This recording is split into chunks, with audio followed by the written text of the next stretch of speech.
Go Sixers, go Flyers, be safe. I'll see you later. Hey everybody, I'm Jen Frederick. This is Fox 29's Live, Philadelphia Live. I've been off one day and I forgot the name of the show.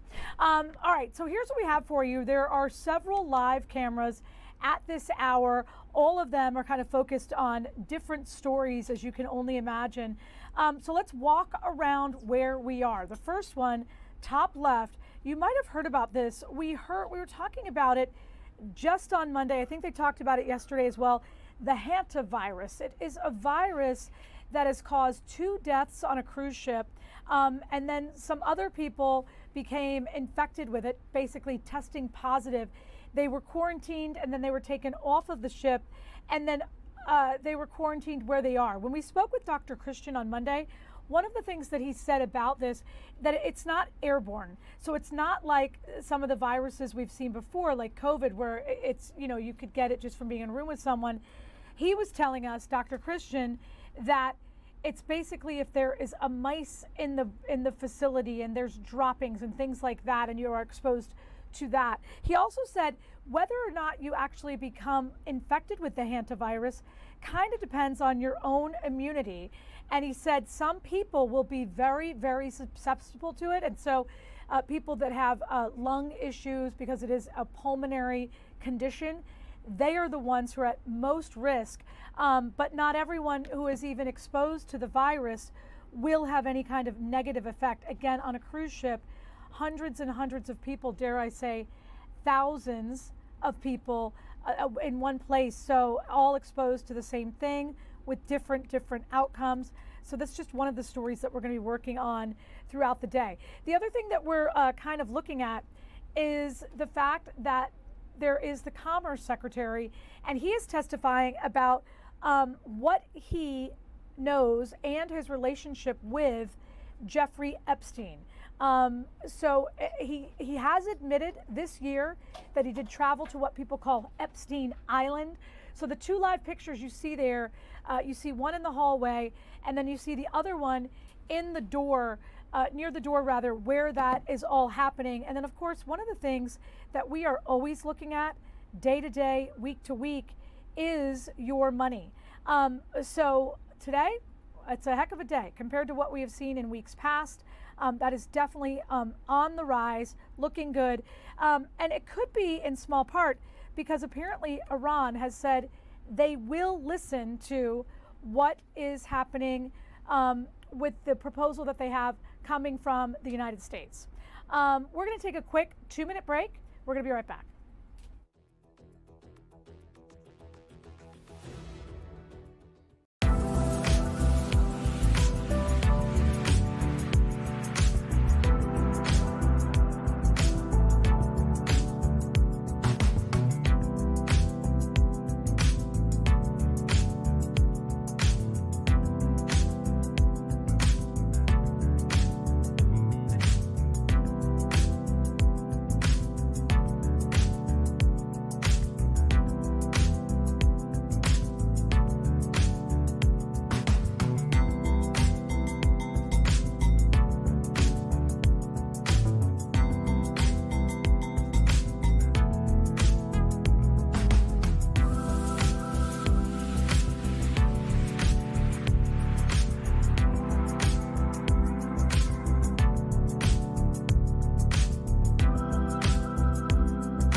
right, welcome back in. We do have some live video for you. You know what? It's okay. It's okay.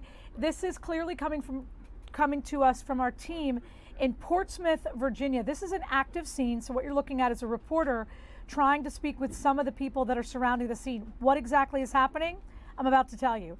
Federal officials are raiding the Portsmouth, Virginia office of Virginia Senator Louise Lucas.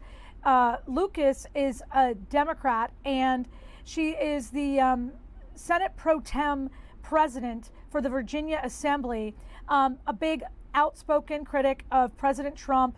You can see there's some difficulty there, but basically they're executing a court-authorized federal search warrant. There's no threat to public safety there, but what we do know is that the office is located, there you see it again, next door to a cannabis store that is co-owned by Lucas. So it is not clear if the cannabis store, which is next to this state senator's office, is part of this investigation. Not a lot of details at this time about the circumstance, but we can tell you that it certainly looks to us and anyone that's taken a look at it that it is an FBI raid. Interestingly, one of the gentlemen who was wearing FBI gear had on an Eagles hat. We noticed that because we're right here in the city of Philadelphia. But again, a spokesperson for the FBI basically gave this statement saying the FBI is executing a court-authorized federal search warrant in Portsmouth, Virginia. There is no threat to the public safety. This is an ongoing investigation, and no further information is publicly available at this time. But if you can just imagine the fact that the federal authorities are raiding the office of a Virginia senator, then you understand why people across the country are taking a look at this. What's interesting there also is that this is all part of the congressional redistricting fight. Voters approved newly redrawn maps in a referendum last month. Some of those maps are being challenged in the Virginia Supreme Court. So those are just some of the things that are happening live. Again, that is in Portsmouth, Virginia. So we're going to continue to take a look at that as well. The other thing that is happening, the Commerce Secretary of the United States is being questioned in private about his relationship with Jeffrey Epstein. So now we're going to listen to the guy who is the head of the committee that is questioning the Commerce Secretary.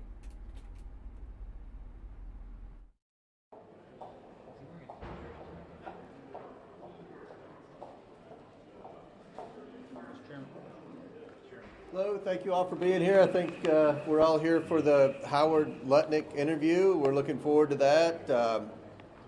And with that, I'll be happy to answer any questions. Mr. Chairman, what are your questions about his associations? He went to the island with his family with Mr. Epstein. He didn't seem to cut off his communications with Epstein after his conviction. Are those some of your questions? Yeah.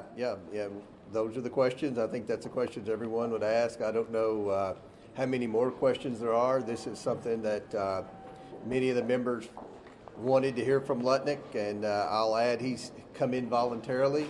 So I appreciate that. Hopefully we'll have some more answers. We haven't talked to too many people that have admitted they've been on the island. So it's my understanding he wasn't on the island very long. He was there with his wife and kids, but we'll see what he says. It's pretty extraordinary to bring in a cabinet secretary or something like this. Can Yeah, you characterize that? and look, I've been on the Oversight Committee 10 years, and there's never been a chairman bring in cabinet secretaries of their own party. And we have Lutnick coming in today. We have Pam Bondi coming in a couple of weeks. So I think people can see that this is a bipartisan investigation. We're really sincerely trying to get the truth.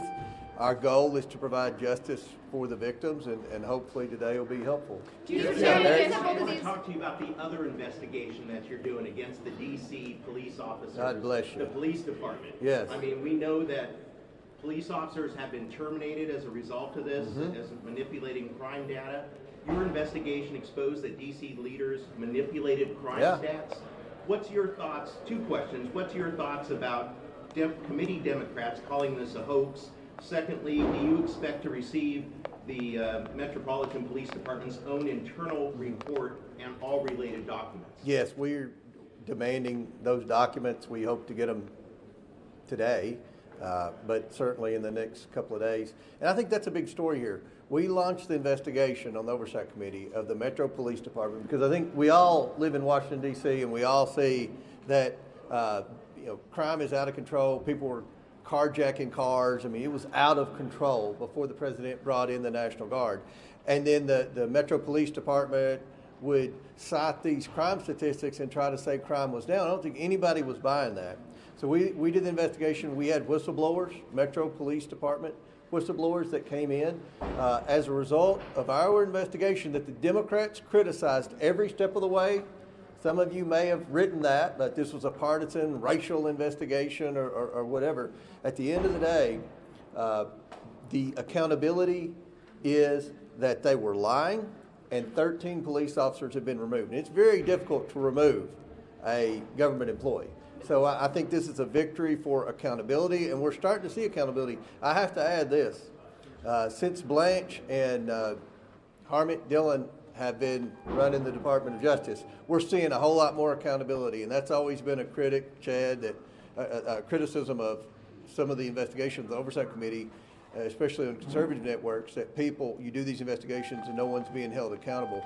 We're seeing accountability in Minnesota with the fraud. We're seeing accountability with over 500 hospice providers being removed from the rolls in California. We're seeing accountability with the Metro Police Department lying about crime statistics. And hopefully at the end of this Epstein investigation, we'll see some accountability there. I'll do one more question. All right, so there you see it. Interestingly there, he's talking about the fact that they have brought in a secretary within their same party. So he's saying this is not, a partisan situation. They're willing to investigate anyone and everyone that needs to be questioned about what they might be doing.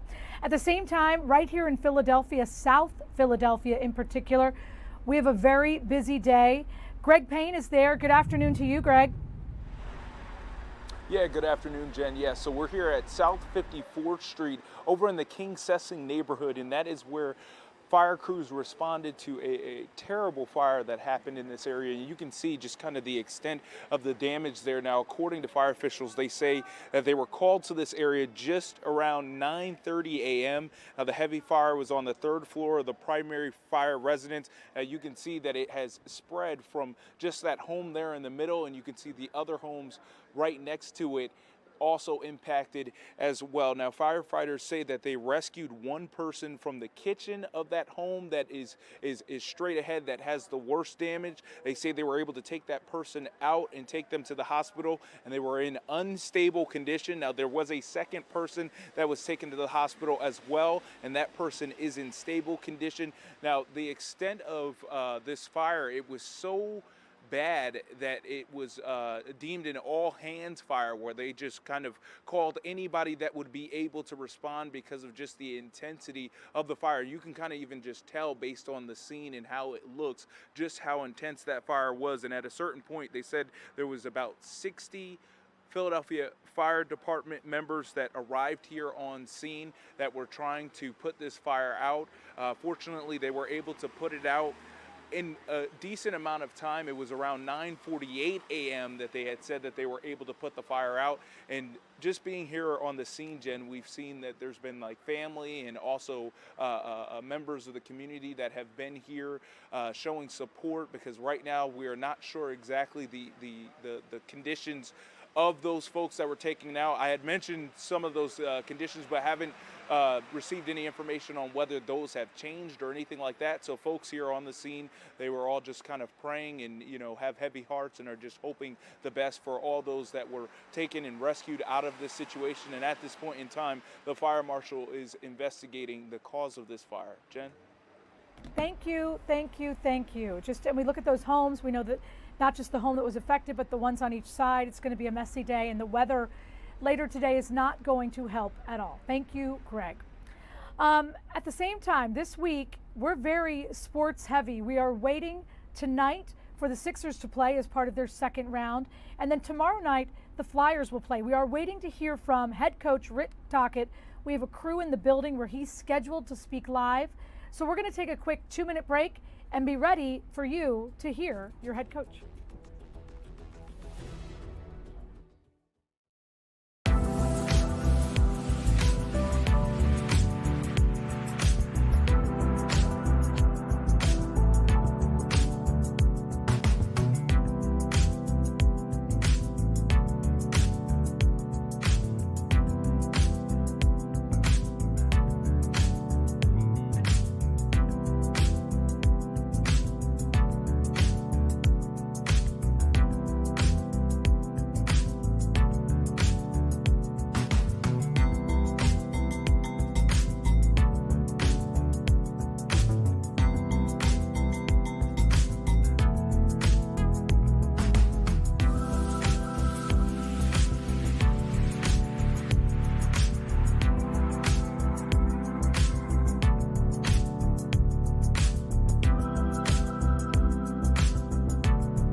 All right, again, this is a live picture of a cruise ship.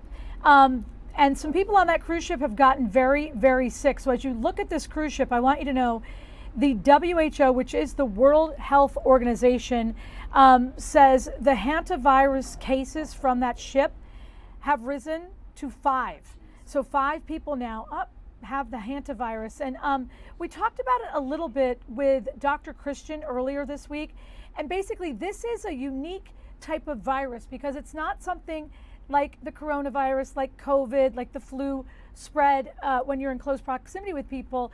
It's when you're in close proximity with animal droppings. So many of the experts that are investigating this very unique case believe there must be some mice on that ship or some kind of rodent that is causing all of these people to get very, very sick. And the people that are diagnosed are confirmed.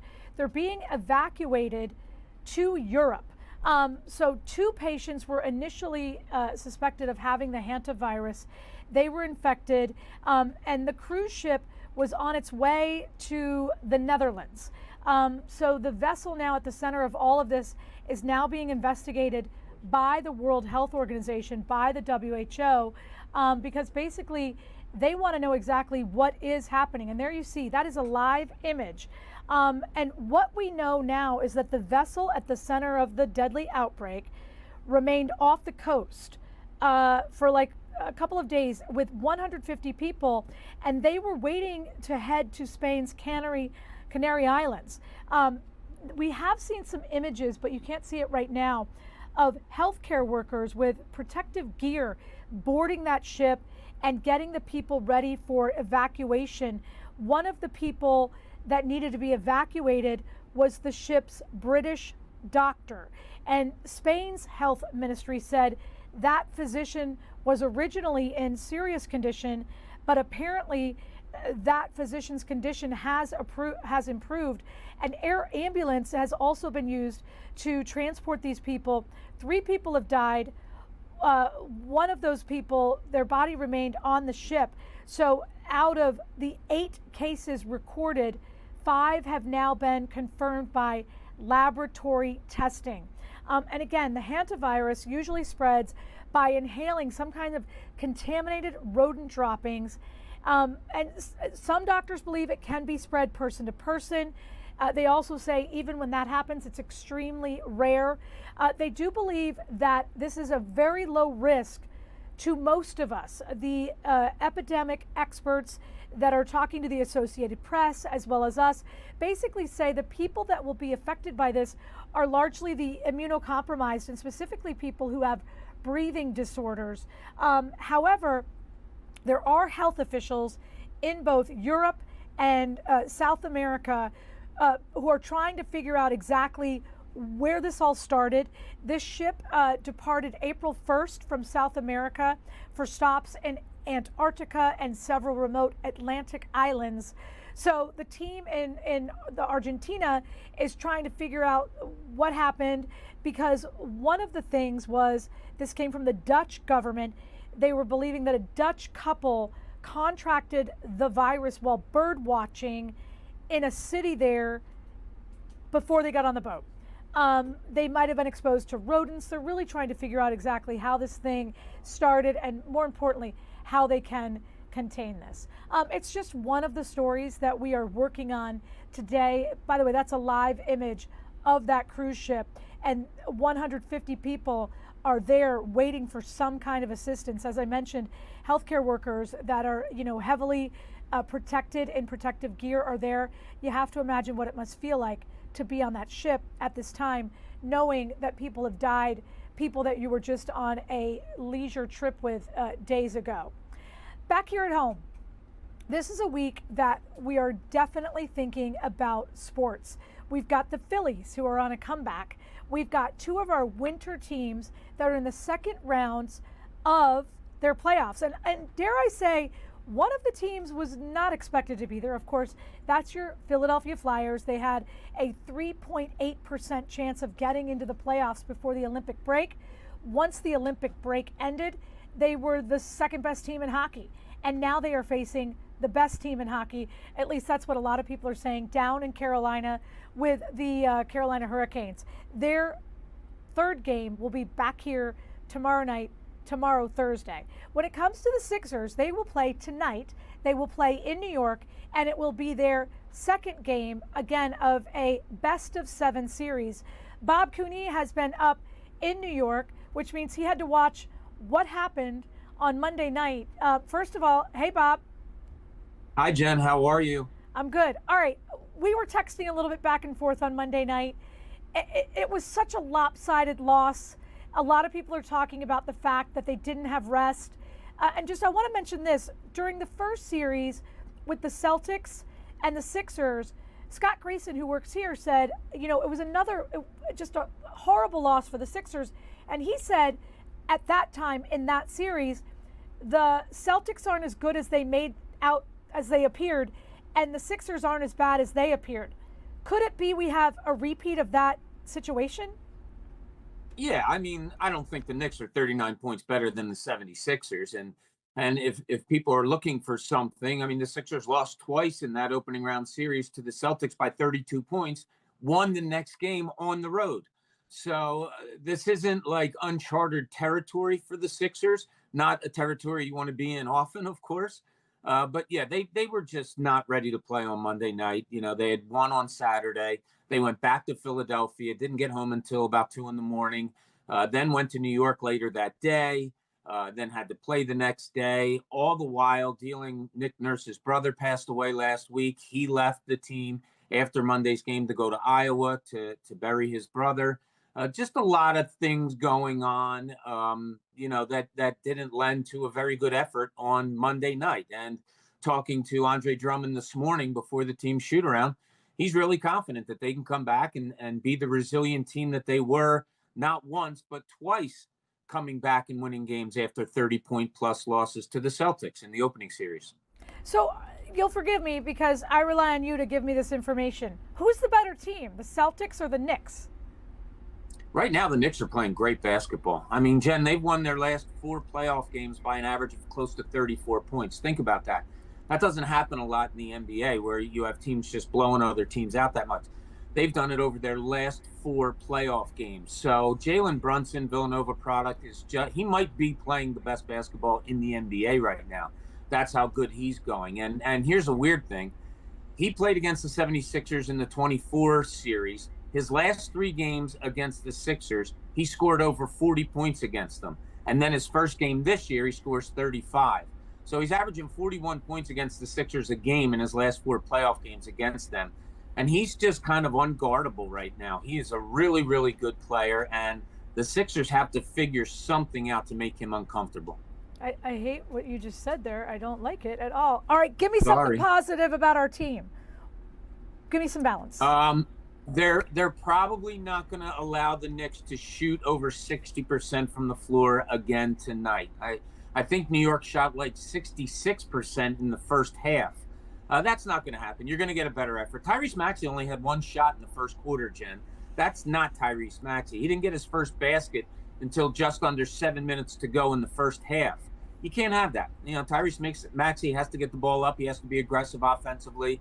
I think they'll do a bit of a better job against Brunson, but they tried an awful lot of things on Monday, and it didn't work. So tonight will be closer. I'm confident of that. I don't think it's another 39-point loss. And you'll just have to see how it plays out. And so these guys are different than the Flyers. The Flyers are a young team with a couple of veterans. These guys, they're playing for each other in a way, but they've also seen the Knicks. They've seen the Celtics. They know what they're up against. But we talked about this, I think, a bit last week. Joel Embiid is back. When he is healthy, he's a weapon. The other thing that Joel Embiid brings is VJ Edgecombe and Tyrese Maxey. They want to succeed for him. Yes? Yeah, they want to succeed for him, and they know they succeed better with him. Their games become much easier when you have Joel Embiid in the game. I didn't like what the Sixers did on Monday, where they ran an isolation for Joel Embiid almost every time down in the first half, and you had 4 other guys just standing around. There is time and opportunity for that. That's how good Joel Embiid is, that you want to post him down one-on-one, give him the ball, and let him go. But I'm watching that, and I'm also seeing Jalen Brunson just stand in a corner looking at VJ Edgecombe, who isn't doing anything. So if you're not going to make Jalen Brunson play defense, his offense is going to be that much better. I'm looking for tonight a lot more people to get involved offensively, while also at times getting the ball to Joel Embiid in isolation situations. When it matters, when it makes sense. Yes. Try to say isolation situations a whole bunch, Jen. That's not isolation situation. Yeah, you like that, huh? Who wins tonight, Bob Cooney? I'm going to say probably the team that holds the other team to less points. All right. My predictions have been, this too, not just on here when you and I text. Yeah. I've been horrible at figuring out which way games are going to go. I love X's and O's, and that includes Flyers because I've been with them also. Yeah. So I don't know, Jen. My predictions are no good. So I think it's going to be a closer game tonight. Closer game tonight. How do you feel about the Sixers? Because I bought a ticket to Game 4. The Flyers. I bought a ticket for Game 4 on Saturday. Oh, did you? Yeah. Tomorrow night, right? Yeah. No, 2 nights. Game 4. My days are all mixed up, Jen. I know. Game 4. There will be a Game 4 in the Flyers series. Yes. I know, it's tough. Our emotions are so high, they're so low. We're like, we hate them, we love them. And by the way, as we wrap it up, Chris Rivers, the amazing producer of this program, I looked at him today and I said, the Phillies have won like 7 of 8, 6 of 7. This is the problem.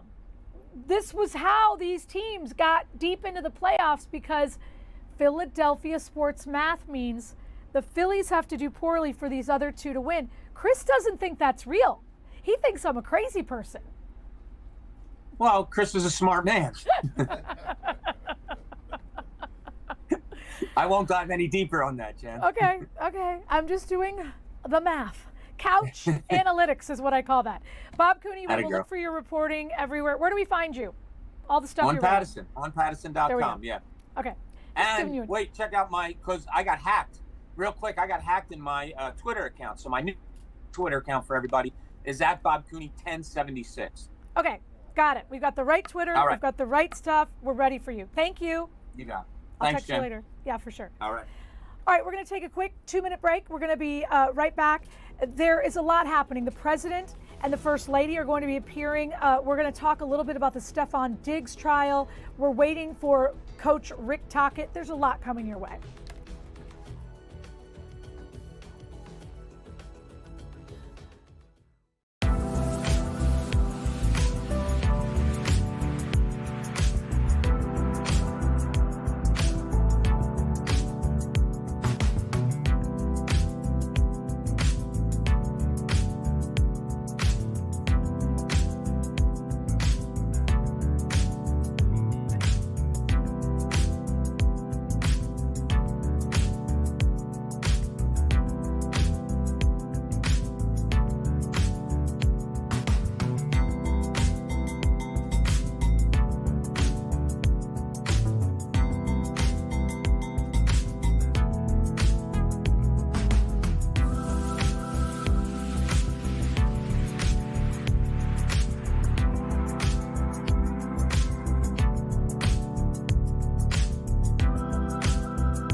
Welcome back, everybody. I mentioned the president and the first lady. They will be appearing. We have a live picture of the room where they are going to be in just a few minutes. You see it right there.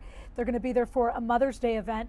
At the same time, the mayor of this city, Mayor Parker, is honoring some fallen Philadelphia police officers, firefighters, and first responders. They're in Franklin Square Park. Despite the rain, she's talking. We're going to listen in. We lost him on December 2nd.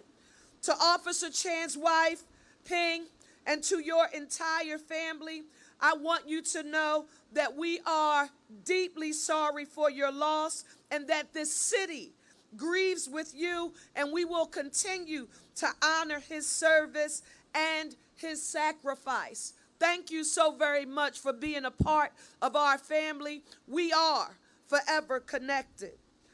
Next, we remember Battalion Chief John Narkin, who passed away on May 27th, 2025. Narkin, a 28-year veteran, was an advocate for firefighter health.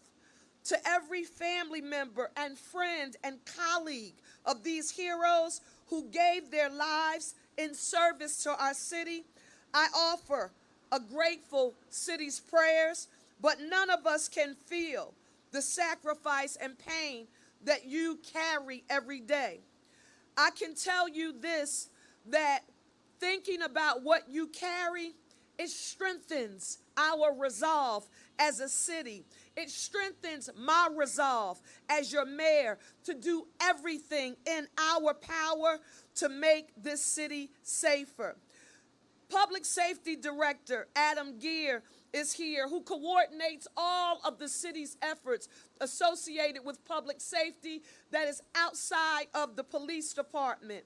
I want you to know that we are grateful to have a very strong sense of intergovernmental collaboration so that we have all hands on deck as it relates to public safety. And I want you to give Director Geer a round of applause, please.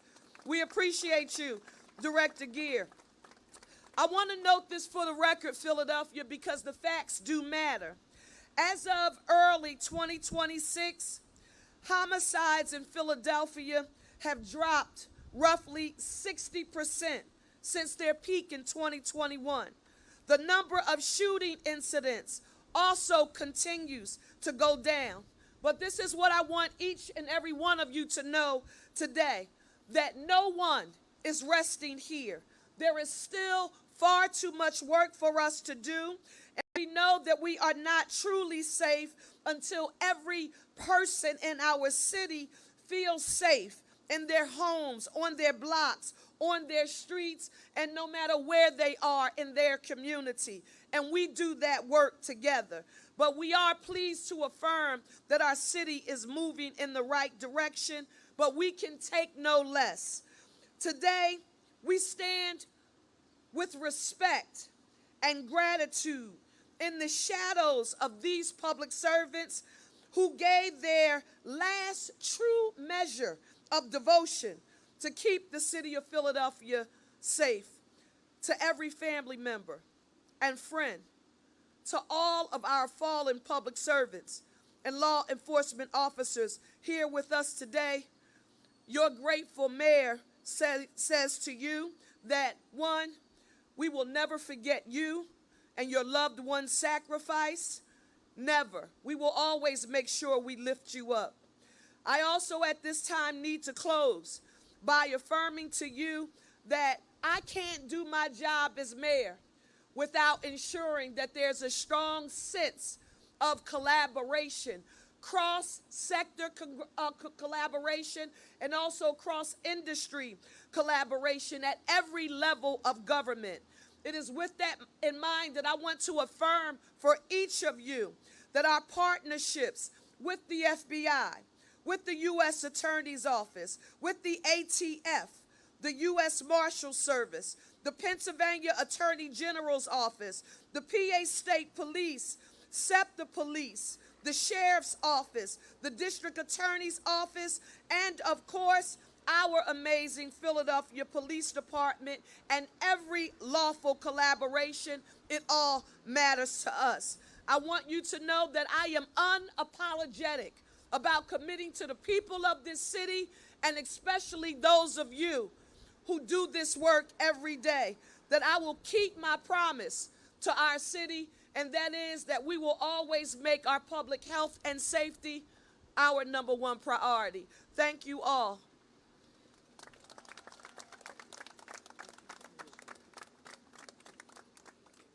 Thank you, Mayor Parker. This is a day for all of us to reflect and honor our hearts, emotions, minds, and spirits. Please welcome Philadelphia Police Department Chaplain Reverend Joe Knock, who will now offer a prayer for our fallen heroes and their families.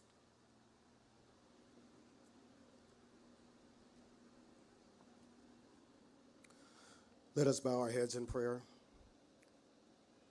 Heavenly Father, we come on this day to remember. We remember not only those who sacrificed their lives recently, but those through the decades, Lord, that have made it possible for us to be here today. We recognize that as this ceremony took place, that the rain came down, and it could be symbolized, Lord, the tears that have fallen from many of these family members as they've experienced the unthinkable transition of their loved one. We pray, Lord, for these brave men and women whose names are firmly emplaqued in this memorial.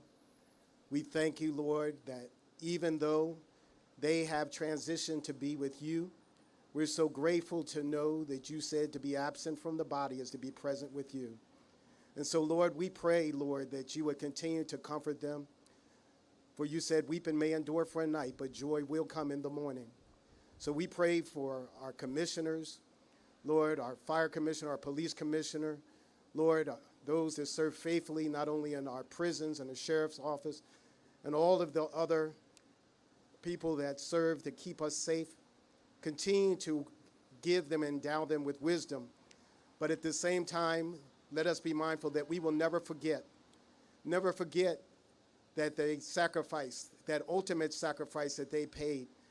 But at the same time, we thank you for giving these families, Lord, a purpose and a mission in life to make sure that everyone would know who they are as their names have been recorded. And so, Father God, we just ask that you would continue to give us the wisdom, the courage, the empathy, and the compassion to continue to move forward. The disciples came to Jesus and said, Master, teach us how to pray. Jesus said, when thou prayest, say, Our Father, which art in heaven, hallowed be thy name. Thy kingdom come, thy will be done, on earth as it is in heaven. Give us this day our daily bread, and forgive us our trespasses, as we forgive those who trespass against us. And lead us not into temptation, but deliver us from evil. For thine is the kingdom, the power, and the glory forever. Amen.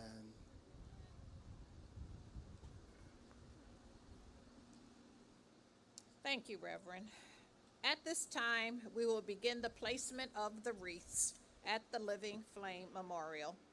These serve as a symbol of our belief that a better future has been achieved through the sacrifice of our brave and valiant protectors. With the laying of the wreaths, we demonstrate. All right, so it looks like the photographer who is there on the scene is prepared to leave. But again, it was just a really nice sentiment as the mayor, the police commissioner there, really giving their regards to the first responders that we have lost. There's a couple things that we're getting ready to do. We are waiting for some comments from the head coach of the Philadelphia Flyers, Rick Tocchet. I do believe he's about to begin speaking. We also have a reporter for us that's going to be speaking to us about the Patriots receiver, Stefon Diggs, found not guilty in a lightning fast trial. I believe first we are going to go to head coach Rick Tocchet. Lower body. Without him in the lineup, how do you maybe plan on filling the holes, and how big of a piece is that missing now?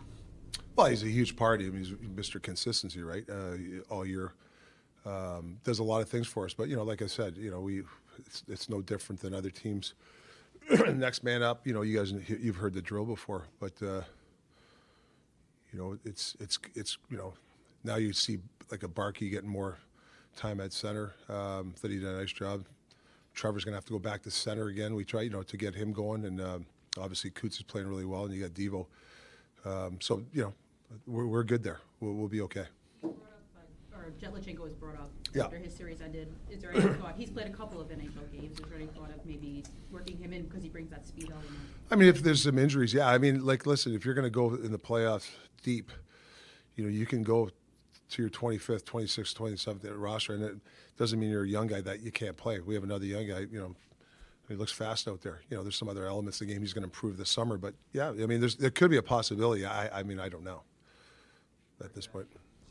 Yeah. Rick, with regards to no. All right, so we're going to continue to dip in and out of that press conference. One of the reasons is we do have Kaylee Schuyler, and you might have heard about this. New England Patriots receiver Stefon Diggs accused of assaulting his private chef back in December. The trial ending really, really fast. And as I said, Kaylee's there. Good afternoon to you. Hey, good afternoon, Jen. So it's been kind of funny today. I've actually had several Patriots players walk past me and say, hey, we'll take him back now that he's been acquitted. But this was a classic case of he said, she said that took social media by storm. So Diggs' former live-in chef, Mila Adams, says on December 2nd, he slapped and choked her until she passed out over a pay dispute. He took his arm and he came around my neck with the crook of his elbow around my neck, and he began to choke me. Diggs and his attorneys say that never happened, and the jury ultimately agreed. Diggs' defense attorneys say the case was about money and jealousy. They called several witnesses that worked for him, and the testimony focused on what those witnesses saw or did not see in his home back in December. They pointed out that Adams did not take photos of any bruising or marks, and pointed to this video of Adams that was taken shortly after the alleged attack, where she seems to be doing okay. Adams testified she didn't take any photos of injuries she suffered, go to a doctor, or discuss anything with people in Diggs' circle because she did not trust them. Diggs became emotional in court when the verdict was read because his attorneys say this has been tough on him professionally and emotionally. Domestic violence is a very, very serious issue in this country, and it's disconcerting when people use it as a sword and manufacture claims in an attempt to extract money. I believe the jury saw through that today. Diggs was released by the Patriots back in March, and after court, one of his attorneys suggested that they believe NFL teams are going to be reaching out now that this case is behind him. Jen. All right. Thank you very much. We appreciate the reporting. We'll see you in a day or two, I'm sure. All right, so we are going to go back here to Voorhees. We're going to continue to listen in. The head coach of the Flyers, Rick Tocchet. Grade A's, like grade plus A's. You got to score. I mean, that's something that not to put pressure on guys, but you got to make some hay. Just in general terms, you've had York and Drysdale together for a little while now. Yeah.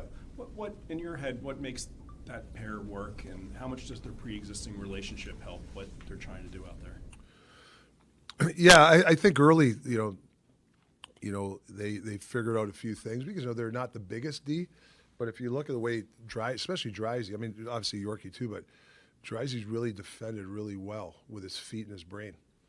There's a lot of good D that are mobile. They don't come in and Faber, these type of guys that they don't go flying in there and hammer guys, but they know how to get into people's body, take the puck away from them, or use their mobility to keep a puck. So that's where Jamie's really excelled, and I think Yorkie too. Together, they've been kind of defending with their brain and their puck possession or breakouts. So I give them a lot of credit. They've gotten better as the years gone on. As far as guys who need to give more, where do you see Tyson Forrester's game at right now? You look on the back of the hockey card, he doesn't have any points, but where is he helping the team? What is he doing right now? Well, the one thing is, he's not costing us stuff, when he's on the ice. I know he's not getting the goals. I'm a big believer, if you're not scoring goals, you cannot be a liability. That's it. And he's not a liability in that end. So at least he's doing that right. The goals will come. He's just too good of a player. He's been out for a long time. and this is playoff pace, and there's situations, you got to play those in your reps in your mind, but also you got to live it. And I thought he was better last game. And I'm not really worried about him offensively, but he has really done a good job of not being a liability defensively for us.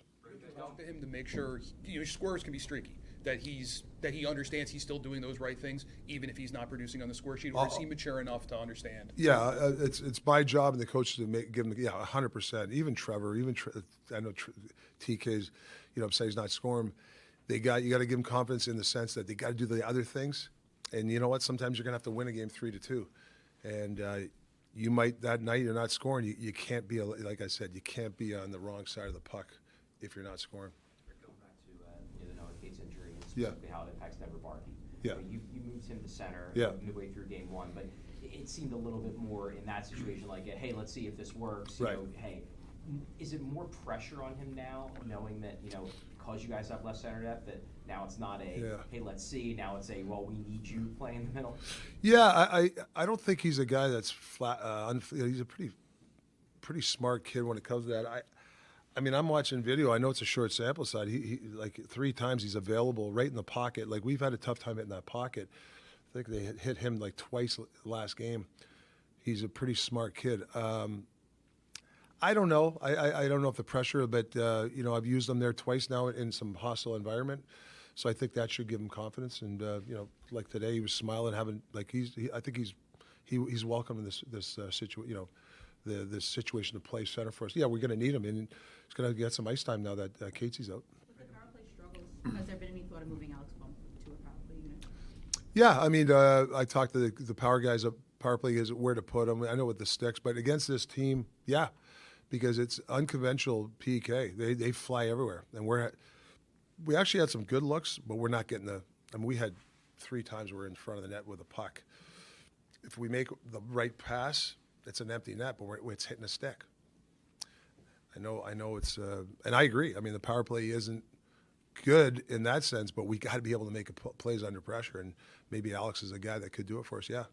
Is it because of the aggressiveness of their penalty kill? They seem like even Trevor, when he made the pass to Tyson to try and get, that led to Jamie's goal. Like it was 2 guys on Trevor as he got into the zone. Yeah. Do you feel like it's hard to break the pressure from Well, the aggressiveness? but he beat it, and we scored a goal. It's no different than we played him. I think it was the last game of the year. Martone right away hits Trevor backdoor, huge goal. I keep telling the power play guys, and there's a lot of pressure. I mean, I can feel it, but it's like chess. Before you get the puck, you got to know what you're doing, whether it's moving it with your feet or moving it with the puck. And I think we struggle all year. We've struggled with that, and that's something that we got to. It's got to fix in the summer, and obviously personnel is going to help us this summer too, but it's got to be a chess mentality. You got to know what you're going to do with the puck before, because that's what they are. They're going to come at you. They don't care. And we got to be able to make a play around them or through them, and that's really what it is. I know Denver played some center in junior in London, but I'm sure everyone thought he'd be a winger coming up here. I was curious, when did you find out? Did management maybe go up to you and say, "Hey, we could try him at center"? How did that kind of materialize? Well, I honestly, I'll be straight. For a couple of weeks, we were struggling a little bit, like at center, like. What about the center position? Jonesy came up, hey, don't be afraid to use Marks. So I got to give Jonesy, because I think Jonesy's scouted him and talked to him quite a bit. So one day I said, I'm going to use him there, and I actually liked him. Like, he hasn't been a defensive liability as a center. I mean, I'll be honest with you, I'm looking at video. It's not like he's hemmed in. So we'll keep on. We'll see where this goes. I don't know. Maybe he will be a centerman. I don't know. I just know that he's got a high hockey IQ. 2 more. You guys have been, and you've been open about it, at least as open as you can be, that you guys have been banged up for a while, as a team. But now that guys, you have Owen Tippett, these guys are actually not being able to play, how do you keep the team as a whole from, falling into a little bit of like, oh God, right. How are we going to handle this kind of feeling? Well, it's important the coaching staff giving them a plan. I think last game, everyone was dejected after the first game. We didn't have our energy level, but we had a good plan going into game 2. And I think this year, when you give them a plan and you're excited about giving them a plan, they seem to rise to it. They love it, right? So I think it's on us as coaches to give them a plan. We give them another plan today. I mean, we're not reinventing the wheel, don't get me wrong, but you want to give the bumps and Martel's the excitement that they're playing in these opportunities, these type of games. Obviously, the fans are going to be crazy for us, and we need the game. I guess, every coach says it is, you can't use excuses. I know we got some key guys, we got some guys hurt, I get it, but there's opportunity for whoever to take those positions. So I think you just stay on that route. You don't even talk about the negative. You just say, hey, there's an opportunity. Like everybody's going to get a little bit more ice time and more opportunity. So, seize the moment type of thing. What's your message to coach? What's your message for the guys like getting second and third opportunities in front of the net or whatever? What's your plan? What's your message to the guys? How to straighten that out? Like you mean like in front? Yeah. Yeah. Well, I'm talking about hockey IQ, getting the puck in the middle, shooting the puck from the center of the ice. The biggest thing for me, when you don't score, you lose confidence, right? And what do? When you lose confidence, you start passing the puck more than you usually do. You defer. And I saw that in overtime. We had 3 chances to really shoot the puck. We tried to hit the back door. You just got to have the confidence to just keep putting the pucks on net. I'm not saying you can't make a play. It just seems like we're overpassing in certain situations. I find that when guys are not shooting the puck well, what do? They carry the puck in too close to the goalie instead of and then so you're almost trying to pass it or shoot it in the net within 3 feet. Like sometimes it's okay to take that 15-foot location shot. Somebody gets a rebound, like their goal in overtime. It was a scramble. They it's no different than some of our greasy goals. You got to think that way. And then if you get a 2-on-1 or breakaway, that's when you got to kind of relax and trust your instincts. If Anderson's coming all the way out on you, you might want to fake some kind of deception and maybe go around him and deke him. If he's in his net, then you shoot it. I think you keep it almost simple like that. Good. Thanks, guys. That is your head coach, Rick Tocchet. A couple things that he did say. Noah Cates out for the rest of the series. That's a big one, right? Because he is one of the main reasons why we are where we are. I say we as if I'm on the team. And interestingly, he was talking about some things that a lot of fans and people on sports radio had observed in Game 2. They played so well, but certainly in overtime, there were chances that just didn't go their way. And he's just saying, don't crowd the net. Don't worry about, just taking your shots. You don't have to pass it and have too many plays. Just do your thing. So it'll be interesting to see what happens Game 3 right here in Philadelphia. At the same time, we told you this, the president is now speaking with the First Lady. The two of them are at a Mother's Day event. We're going to listen in. This is live. Because without you, I don't think it would be in this house. I don't think this house probably ever would have been built a long time ago. So important. I want to start off by saying we're in our great vice presidents right here, and we're in I call it a skirmish, because that's what it is. It's a skirmish. And we're doing unbelievably well, as we did in Venezuela, where it was rapid, over in one day. And we're doing pretty much equally as well, I would say, larger. But we're doing very well in Iran. It's going very smoothly, and we'll see what happens. They want to make a deal. They want to negotiate. And I think that military mothers would want to hear that. Do you agree? I think it's appropriate. Somebody would say, oh, that's not appropriate. I think military mothers want to hear about this stuff. And we have the greatest. And we have the greatest military that we've ever had. We have the greatest military in the world by far. There's nobody even close. And I think we've displayed that. I built the military in my first term, much of it. It was when I inherited the military. It was like when I inherited the border. The border was a mess, and the military was a mess. A lot of you know that because you were there to witness it. And now we have the strongest military that we've ever had. We're just getting a approval of $1.5 trillion to upgrade our military still further. But when I was spending all that money in my first term, it was a great term, a very unbelievable term. We had the best economic numbers that the country's ever had. Now we're going to blow them away. We're blowing them away right now. But I built the military in my first term with the help of a lot of great admirals, generals, and everybody else. And I didn't know we'd be using it quite so much, but that's okay, whatever it is, because in the case of Iran, we're not going to let Iran have a nuclear weapon.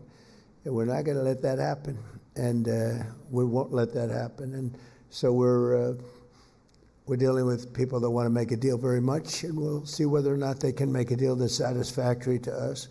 We have it very much under control. The blockade is unbelievable. The Navy's been incredible. The job they did, it's like a wall of steel. Nobody goes through. In particular, the Iranians, they're not getting anything through one way or the other, so they're out of business. And we'll see whether or not they are agreeing. And if they don't agree, they'll end up agreeing shortly thereafter. So that's the way it is. And I thought you might want to have a little rundown now. The fake news is all happy because they can hear what we had to say. And I have to say, JD's doing a fantastic job. He's working with us, with him and all of the team, Marco, and we have Steve Witkoff, Jared. We have a whole group, the generals, and General Kane has been fantastic. Pete Hegseth, incredible. We have just a great group of people. CIA, John Ratcliffe, he's great. I think Mrs. Ratcliffe's even here someplace. And are you here, Mrs. Ratcliffe? I think somebody said yes. But we have amazing people. We have an amazing military, and I think it's on display. Sometimes you'd rather not have it be on display, but they're there for a purpose. And the greatest military anywhere in the world, and the world is watching us as we do our thing. And we have the respect of the world, which we didn't have 2 years ago. We were a laughingstock all over the world. Now we have the hottest country anywhere in the world in every way. So I just want to congratulate you all because you're a big part of it. And I want to thank you, Melania. Amazing the job you've done. She did a little movie. It became the #1 movie. Now, you know. And I can't exaggerate because if I did, they would be all over. It wasn't #1. It was #2. It was #5. So I have to be very, very careful with it. And then it went streaming. It's a different world. I didn't even know what they were talking about. They said, oh, and it became #1 streaming too. So congratulations. That's an amazing achievement. Huh? Maybe the president would watch us streaming one day. That's what we do every day right here on Philadelphia Live. We're going to continue to dip in and out of his comments. At the same time, we're really focused on what's happening in and around the Philadelphia area. And as you know, it's going to be one big, bold summer here. Chris O'Connell is giving us a little taste of what is happening. I think people have been waiting for whatever it is for so long. And this week is really the beginning of what will be just a big summer. Well, a lot of people are coming to town this summer, Jen, as you well know, with America 250 celebration and the FIFA World Cup.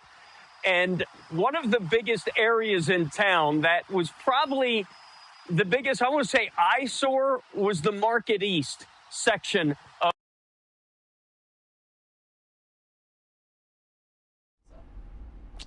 We do have him paused. Maybe he'll come back. What do we think? Chris O'Connell, we need you. As you may or may not know, some of these people come to us with their phone. We have technology that's basically an app that broadcasters use. We think he's back. We're going to go back to the president until we can listen to Chris O'Connell.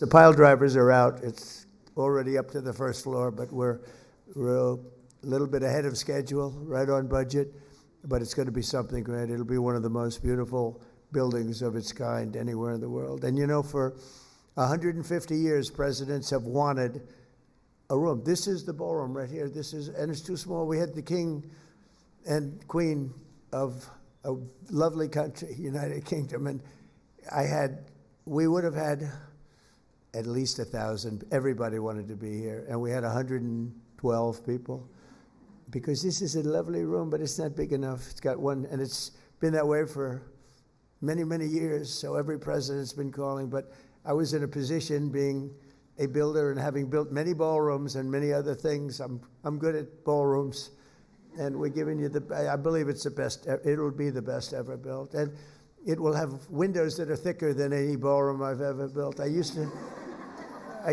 have glass that's about 1/4 of an inch thick.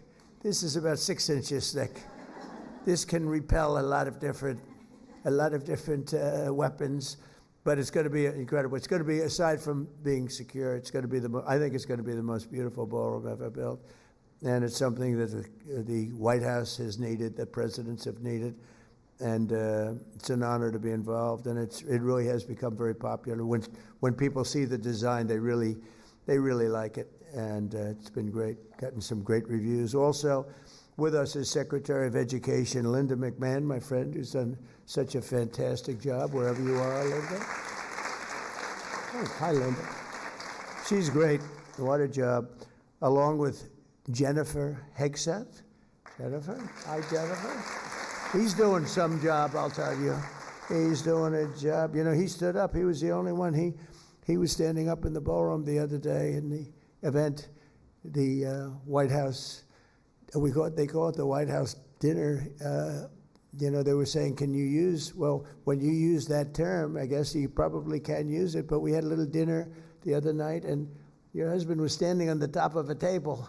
Everyone else was under the table. So that's what we want of our Secretary of War, right? We want somebody, but he was standing on top of the table.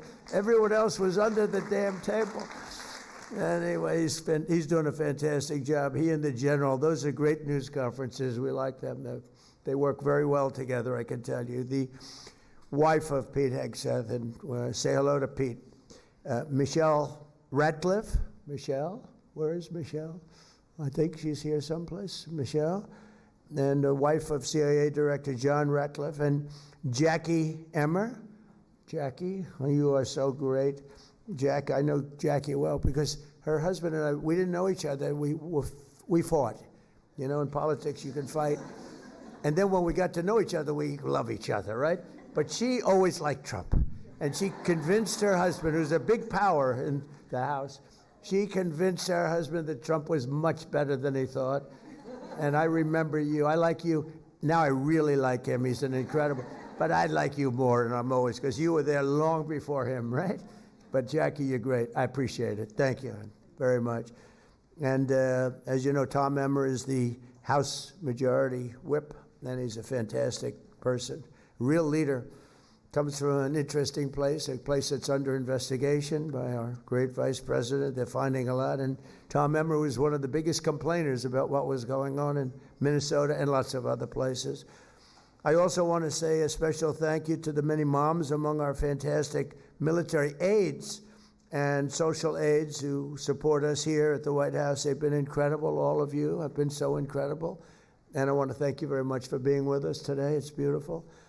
The women in this room have sacrificed for our country in countless ways. Among you are veterans and active duty service members, proud spouses, and the parents of those who serve in uniform. Amazing people, the most amazing people. Many of you have missed cherished moments, and you really have. You've spent so much time taking care of the ones you love. You've missed holidays, birthday parties, graduations, or even a child's first words. Others have moved more times than anybody can even count. And I don't know if you love doing it or not, but you get very good at it. You have the way, you know the way to do it. But you do it all because you love America, you love our country. And this week, as we prepare to celebrate Mother's Day, we take this opportunity on behalf of all of us to say thank you very much for the incredible job. You do it with love, so it's not, I don't think, there's no such thing as a job if you love it, but we'll call it a job nevertheless. The job you do is incredible, and everybody respects you so much. You have no idea. So I just want to thank you all, and thank you all for being here. Joining us is someone who knows the incredible sacrifice of service, Brittany Stevenson from Camp Lejeune. That's a hell of a camp. That's beyond a camp. The word camp, I don't know. It doesn't look like a camp to me. Her parents were both Marines, and in 1983, her dad survived the Marine barracks bombing in Beirut. We talk about that even to this day. That was something. Brittany loved the Marines so much that she married a Marine herself, and the love of her life. Taylor, over 15 years, her family has moved 10 different homes, and been assigned to 6 duty stations from all over the world. And now her daughter, Ava, is part of the Marine Corps Junior ROTC program and wants to become a Marine as well. So, Brittany, your family is a definition of Semper Fi and always faithful. And I want to thank you. Where are you? Where are you? Please stand up. Would you like to come up and say, come here, Brittany. Come here. Come on.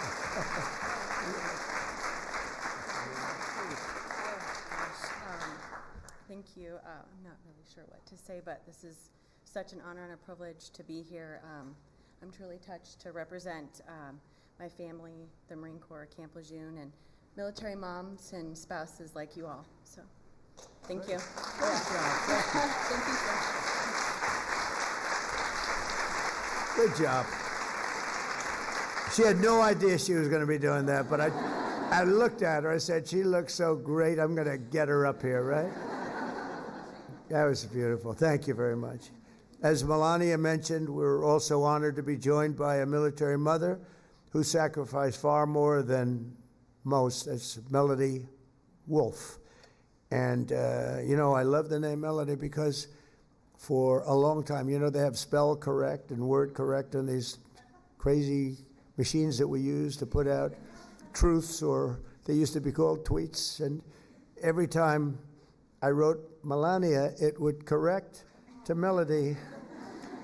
So I do things, and I work very fast, blah, blah, blah, blah, and I talk about it, and I say, and Melania is fantastic, and happy Mother's Day, Melania, our great First Lady, Melania, but it would spell correct and word correct to Melody, and sometimes I wouldn't proofread it, and I'd say, and I would get just absolute decimated. These people would decimate. They said he didn't know the name of his wife. He keeps calling her. And I said, what the hell is wrong with this machine? I didn't know about that little feature, but I got that corrected eventually. You know who corrected? The military. I said, come here, you got to correct this. You're killing me. I took more abuse. She's been called Melody a lot. Anyway, I had to explain it to you this way. I stood up here to explain it to you. I apologize. Last year, Melody's 24-year-old son, Andrew Wolf, of West Virginia National Guard, was on patrol in Washington, D.C., helping to restore law and order to our capital city. And I spoke to her. This woman is amazing, along with her comrade specialist, Sarah Backstrom, who is just was a fantastic person. He was ambushed by a terrorist and shot in the head. A violent, horrible person did this. Nobody thought Andrew was going to make it, but Melody told me, and I called her that evening in the hospital. Sir, I have no doubt the doctor said he won't be making it. And as you know, Sarah passed away also from a shot to the head by these people, these horrible, horrible people. But Melody was the one person. In fact, Melody's husband, who's great, he didn't feel the same way. But she said, I have no doubt, sir. I'm telling you, he's going to be fine. Don't worry about it. He's going to be fine. I never saw anything. It was really pretty amazing. And she was right. A week went by, another week went by, I'd call. I'd say, how's he doing? Sir, he's doing really well. And the doctors would say, I think he maybe will make it. And she turned out to be right. It was sort of a miracle, actually. And I've never seen, they talk about the power of positive thinking. I've never seen anything like this one. JD, you wouldn't believe it. He had no chance. I'm telling you, and she willed it. And now it's really something very special that I hear he's just doing fantastic. It was a Bible verse from the book of Isaiah. Do not fear, for I am with you. With God's help, Andrew has made a really incredible recovery. It's hard to believe. And during my State of the Union address, we were privileged to award him the Purple Heart. This was a real Purple Heart. This was a terrible thing that happened. And Melody, where are you, Melody? There you are. Hi. Haven't seen you in a little while, but it's true, the story, right? You were the only one. You know that you were the only one. She was so positive, I don't think she hurt anybody else. And your husband's doing okay, and he feels much better about it. He was not feeling too good. I think you should. Do you want to say something about your boy and how? Come on up here, Melody. No, it's such an amazing story. Such an amazing story. Come. We went through a couple of bad nights together, right? Yes. I first want to say that we had the nation behind us at a time when nobody thought our boy would make it. He was 24 years old. He was a young man on the streets of D.C. A shot to the left part of his brain. We have a strong faith in God, and God is what brought our son through this. He gave us an amazing backing. He gave us amazing doctors. He gave us amazing nurses. And our community, our nation, our community, are just all of the support and the support of the White House medical staff. Incredible. Anything that our son needed was met. We are just truly thankful. And we're a little over 5 months. He came home from the hospital April 2nd, and he is now enjoying being home. He's getting back into playing golf. He loves cornhole, as you know. Yes. That's right. He loves doing so many activities, and so we're truly blessed that we're able to get him into some outpatient care closer to home. We do have another surgery coming up in September, and just recovery is my understanding that will happen for quite some time, but I have no doubt that he will be 100% back to Andrew within a few years, independent, driving, being a young bachelor again. So thank you so much.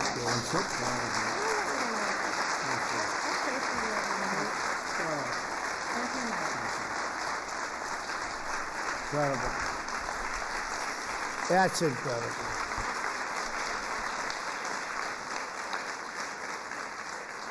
That's incredible.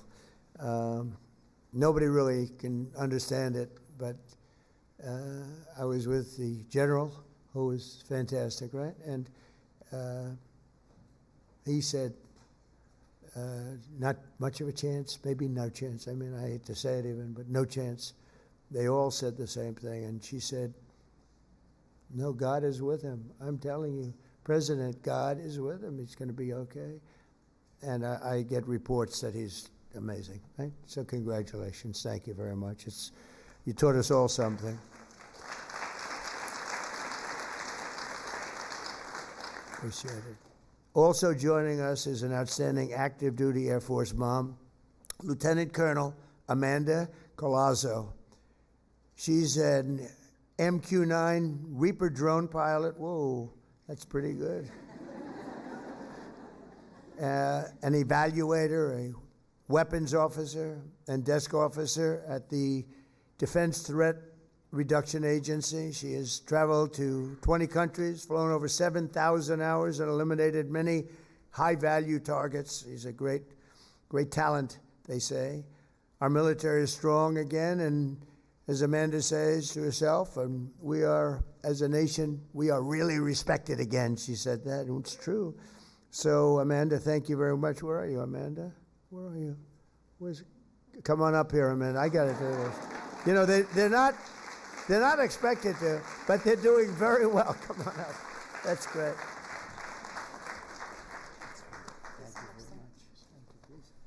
Thank you, Mr. President. Thank you, Melania, for hosting this event. Thank you, Cindy, for inviting me out here.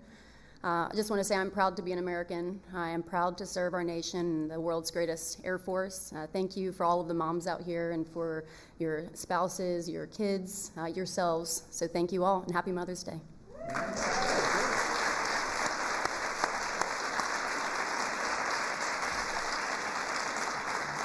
She's very sharp, isn't she? She'll be running for office someday. Great. Thank you very much. Appreciate it.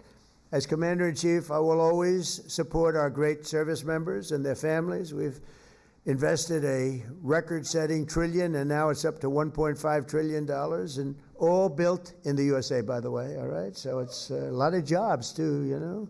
Some people said I did it for that. Actually, I didn't. I did it for the military, but it's a byproduct. We have tremendous numbers of very talented people building all of the things that we do, and we make the best equipment anywhere in the world by far. They're all ordering it for us. In fact, I've given a special edict that the defense companies who have the best equipment, they're not making it fast enough, and now they're all building plants all over the place. I said, you're not allowed to buy back stock anymore. I told some of these people that are making millions and millions of dollars, you got to reduce your salary. I'm going to reduce your salary. You're going to put it into weapons. And it's been incredible, the spirit we have. And they're building, some of them are building 6, 7 plants right now to make the Patriots and the Tomahawks. Tomahawks are unbelievable. Patriots, unbelievable. We had recently, we had 111 missiles shot at one of our very valuable objects, something called an aircraft carrier. Think of this, 111 missiles, high range, high quality, speed missiles, very high, very fast, very top of the line. 111 out of 111 missiles shot at a, you know, well, it used to be, you'd like to say, $1 billion boat. Now they're about $18 billion. They're very expensive. But 111 coming at them at 3,500 miles an hour. All 111 were shot down and didn't even get close to the ship. And they're all laying at the bottom of the ocean along with the Iranian Navy. They're all laying very nicely under the water. But think of that. 5 years ago, a thing like that would have been impossible. 10 years ago, it's not even thinkable. Ronald Reagan actually thought of the concept. They called it Star Wars, but it wasn't a concept that anybody thought would ever work.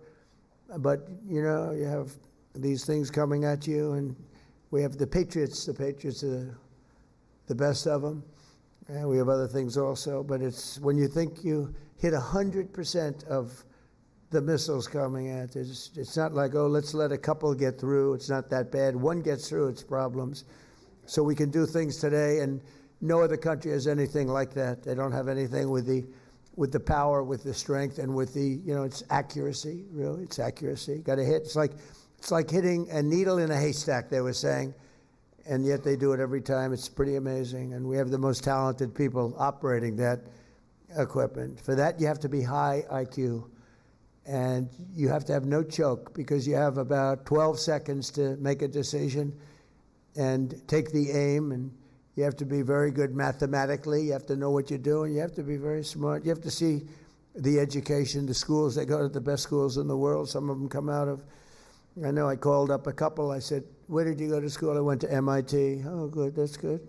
So it's, you know, it's a very different, frankly, it's a very different military in many ways. But we have invested a record-setting amount of dollars, and the U.S. Armed Forces is now stronger than it's ever been, and we're getting stronger, and it's so important. Every branch is setting records in recruitment, and I'm very proud of the Space Force because that was a branch that, a new one that came up, and we were losing to Russia and to China in space, and we had it as part of the Air Force, but it wasn't really thought of, you know, once it's part of something. And we put a great general in charge, and the Space Force is now leading the other countries, China, Russia, and there is no fourth, really, and leading them by, we saw numbers the other day, we're leading in space by so much, we're never going to be caught. So I'm very proud of Space Force. First time that's taken place, a new force. The last one was the Air Force.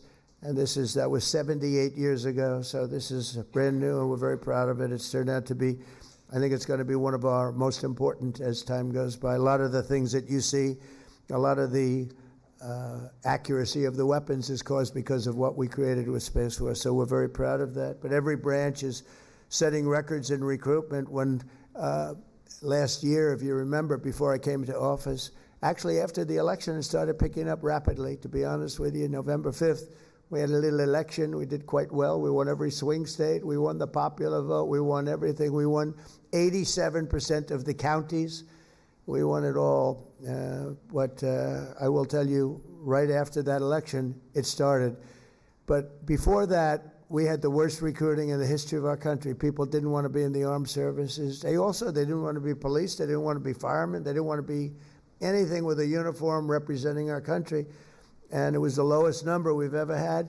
And I can say very confidently that at this moment, we have the highest recruitment, the most successful recruitment for the military, Army, Navy, the Navy, Air Force, Marines, Coast Guard, Space Force, all of it. We have the highest recruitment, the best recruitment that we've ever had. We have lines of people wanting to get in. We're taking people based on their fitness and their quality. We're taking, you wouldn't believe what the difference it is. And Washington, D.C. is an example. And that's why it's so sad when Melody comes up and talks about that one event, because, you know, the numbers in Washington, D.C. Are so incredible. The numbers have gone down from we had a place that was so unsafe, our great capital, and now it's considered one of the safest cities anywhere in the United States. We went to Memphis, and Memphis was a killing field practically, and now it's down. The numbers are down. Crime 80%. In New Orleans, Louisiana, the governor called up, Jeff Landry. He said, "Sir, we have the Mardi Gras coming up, and we have a lot of crime in the city. Can you do something?" And we put our people there, mostly National Guard, but whatever's necessary. And we have crime was down 79% after 2.5, 3 months. And by the way, if they had the brains in Chicago, they'd ask us to go there. We'll solve the problem for them very quickly. We'd go to San Francisco very quickly. San Francisco would be so easy for us. We'd go to New York and help them out. We'd love to help them out.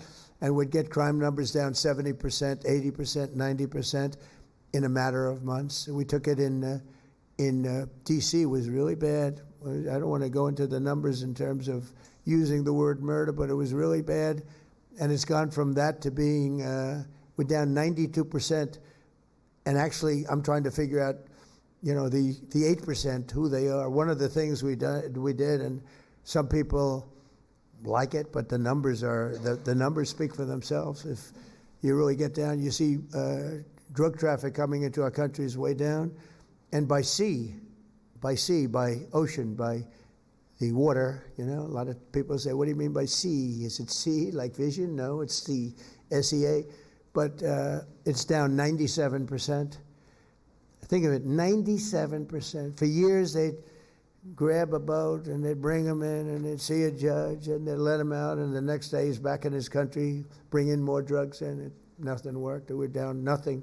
Get worse, worse, worse. Down 97%.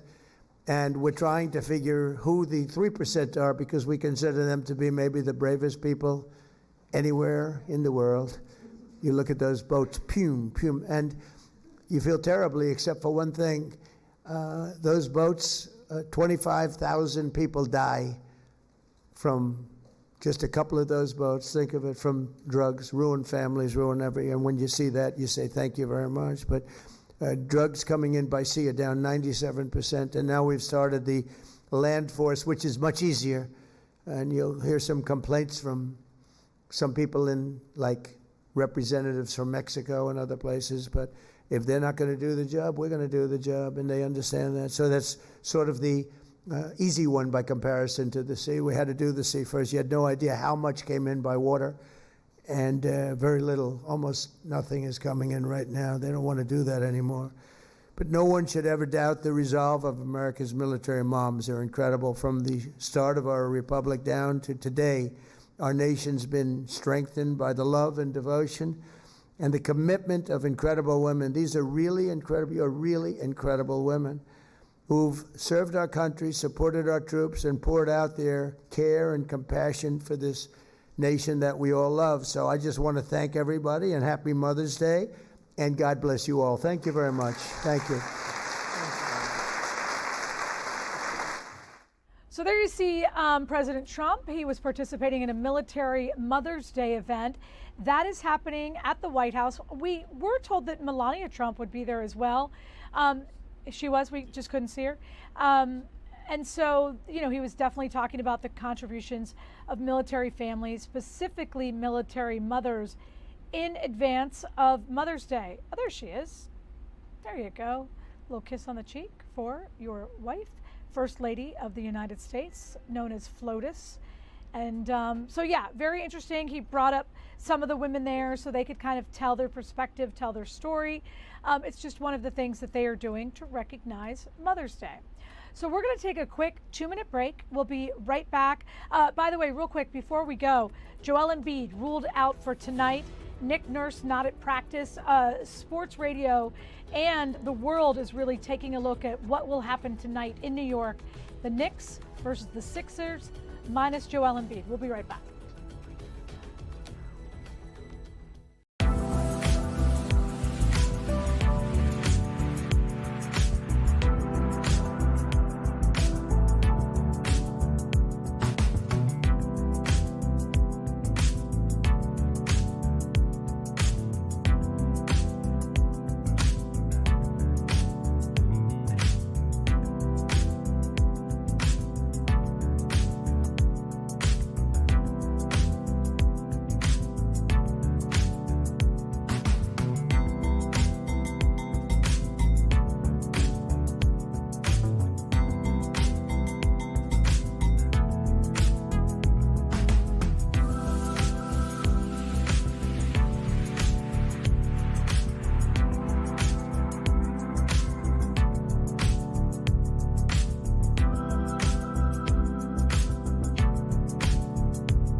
Welcome back in, everybody. I'm Jen Frederick. This is Philadelphia Live. We're still here with you until 2 p.m. today. As you can see, there is quite a bit happening at this hour. I'm going to kind of take you around the way so you can see exactly what's happening. CNN founder Ted Turner, he created CNN and the 24-hour news cycle, has passed away. He was 87 years old. Many people are calling him one of the most important figures in media history. As you probably know, he oversaw a vast cable empire of news, sports, and entertainment channels. He was the media mogul who basically in the late 20th century decided that the 24-hour news cycle was important, and he basically extended his reach into professional sports, environmentalism, philanthropy. He did die earlier today at his home near Tallahassee, Florida. It was announced around 2018 that he had Lewy body dementia, which is a progressive brain disorder. He revolutionized television news in 1980 when he created CNN, which does stand for Cable News Network. He delivered a 24-hour-a-day format, and his business ventures began to ebb and flow based on the success of CNN. Here at Fox 29, we're now hoping to have a 24-hour streaming format. So it really has paved the way for people who do television news. So CNN founder Ted Turner, just a wealthy man before he did any of this, passed away near Tallahassee today at the age of 87. At the same time, that quad box is super, super busy because the two teams that play inside what I like to call the Xbox, Xfinity Mobile Arena in South Philadelphia, they will return tomorrow. So tomorrow the Flyers will play. We've learned that Noah Cates from the Flyers will be out for the series. Tonight, the Sixers are playing their second game up in New York against the Knicks, and we've just learned that Joel Embiid will be out for the game tonight. Both of those teams returning to play their two games at home Thursday, Friday, Saturday, and Sunday. So the Phillies are also in town. It will be busy in South Philadelphia. At the same time, Wall Street is in the green. The stocks are climbing higher, apparently because investors are happy that the U.S. and Iran might be closer to closing in on a peace deal. So a solid earnings season for tech companies, also fueling the artificial intelligence trade. So the tech side of the market really fueling exactly what is going on and what is happening. At the same time, back here in Philadelphia, quite a bit going on. Shayna is on one of those stories. Just heartbreaking. We're going to let her fill you in. Good afternoon to you. Good afternoon. Yeah, so it's certainly a hard story. We have been contacted by a parent of a special needs child who is 5 years old, a little boy. He is autistic and he's nonverbal. And he goes to the SPIN program, which is a specialized program, a pre-K program for kids with special needs in the Northeast. And he takes a school bus that usually drops him off at home. He's usually the first drop off because he actually lives pretty close to the school. His family's not far away. And again, he's autistic, he's nonverbal, so he can't necessarily communicate for himself. Well, Friday, there was an incident where mom was waiting for her son. He usually gets dropped off from school at about 2:40. Several hours went by. She had to call dispatch. She had no idea where her child was. The dispatch was pretty much sending them on a wild goose chase to find their kid, using GPS to track the bus. And again, with no real reason as to why the child wasn't the first drop off like he usually is. It wasn't for 3.5 hours until the mom says that she was finally able to find her son. He was the only child left on the bus. He was found soiled. He was in distress. He's nonverbal, so he can't communicate. And there was really no reason that the bus driver, the bus company, was able to give them as to why this took place. And there's really no explainer as to what happened between his real drop-off time and those 3.5 hours until he was found. And so the family is certainly worried. They're seeing changes in this young boy, now hesitant to go to school, hesitant to get on the bus. And by all accounts, this child loves school and loves riding the bus. And so there's a lot of concern, there's a lot of worry. So we're kind of tracking down some information to kind of get to the bottom of this, why this happened, and who's responsible and who we can talk to. So we just wrapped up an interview. We got to meet the little boy. His name is Jimmy. He'll be coming up at 5 p.m. And this is just really a story of a parent that just wants to make sure that kids are safe on the bus. And so we'll hear more about that coming up, and we'll bring more details as we try to work them and track a lot of these details down. And it's interesting. When my kids were first taking buses, there were no children who had cell phones. And certainly as the kids got older, some families did afford their kids a cell phone, but we never had that. And you think about a little guy like that, special needs, I'm sure he doesn't have a cell phone, so he has no way to tell mom, dad, or anyone where he is or to come get him. So even though these stories are rare, because again, typically there is a kid, maybe they would see him on the bus and they would alert someone. I'm just thinking about little Jimmy. I'm sure he had no way to tell people where he was. Yeah, absolutely. And I think that's the scare factor of it all, is that there's no way to know where he was taken.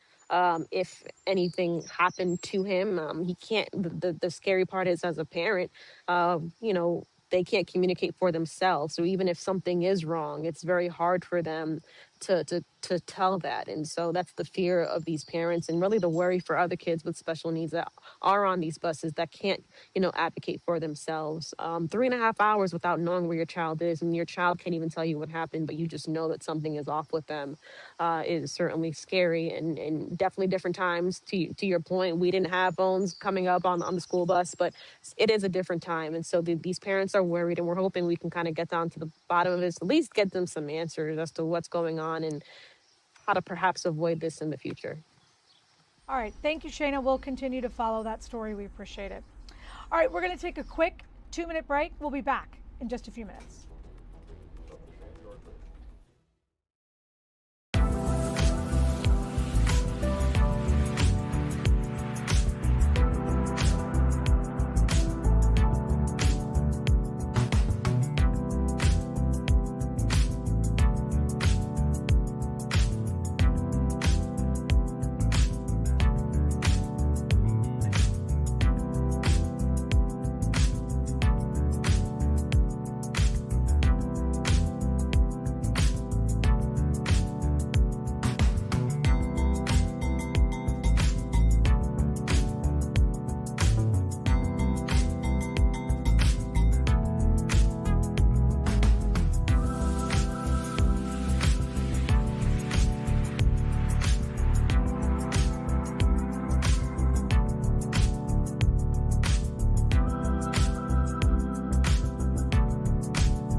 Welcome back in, everybody. We do have a live picture of the room where the House Oversight Committee is currently meeting. That is a live picture right there. Inside that closed door meeting, you do have the Commerce Secretary, Howard Lutnick, and he has agreed to testify in front of the committee if it's a closed door session. It's chaired by Representatives James Corner, and all of it revolves around the relationship between the Commerce Secretary, again, Howard Lutnick, and convicted sex offender and financier Jeffrey Epstein. People who are going to be sitting in that room have been speaking about what they expect will happen. So we're going to listen in there.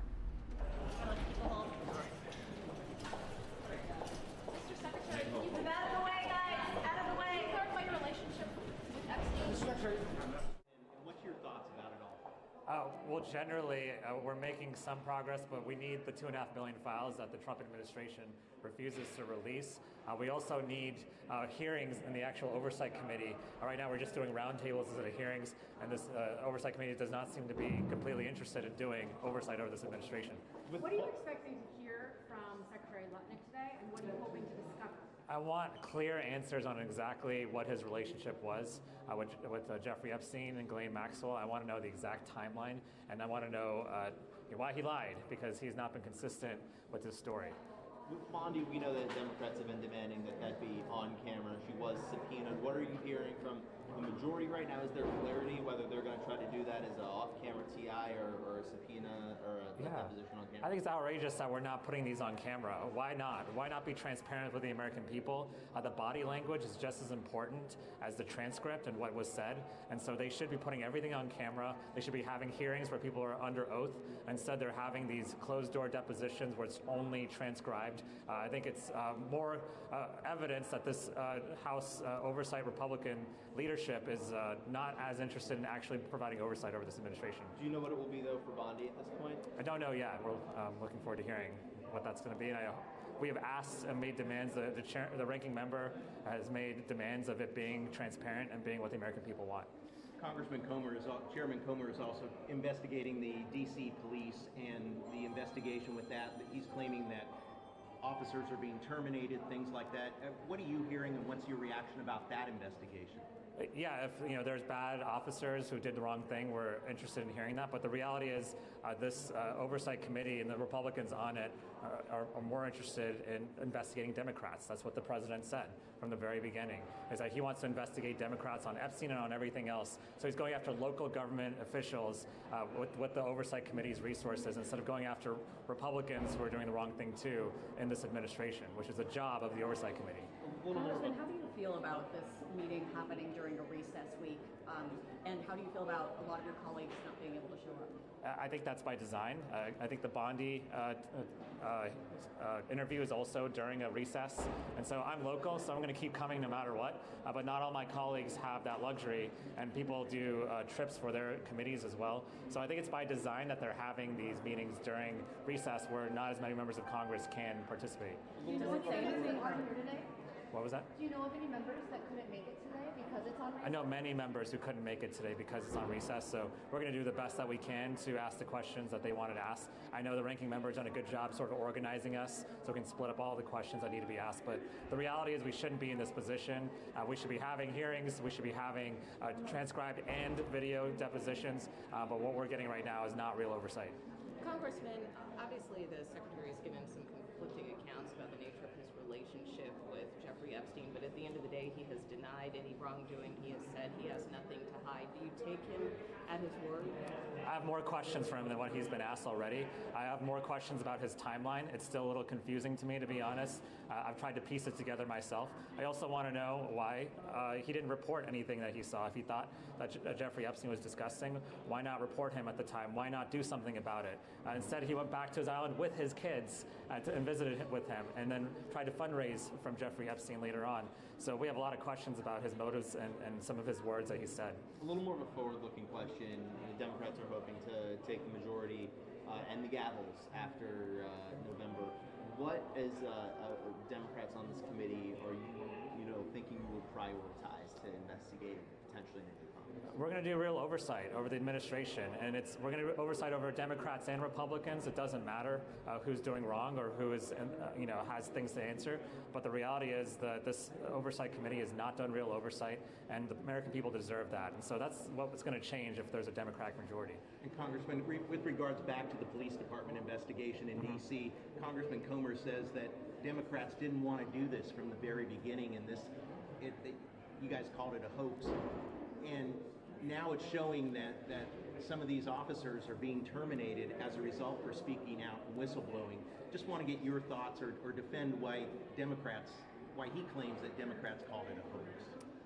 It's not about whether we wanted an investigation. It's whether the oversight committee should be spending its resources investigating every local government. I know D.C. is under a purview, but they also want to bring in Fairfax County local officials. They've been bringing in mayors and Democratic governors. So I don't think we should be playing local government all the time in the oversight committee. There's some room for that, but maybe there's a different venue for investigating D.C. police than the oversight committee in Congress. Congressman, one more question. What does accountability look like if you are not pleased with Lutnick's answers, if you're not satisfied, if the committee is not satisfied with the responses for him or for Bondi in a couple of weeks?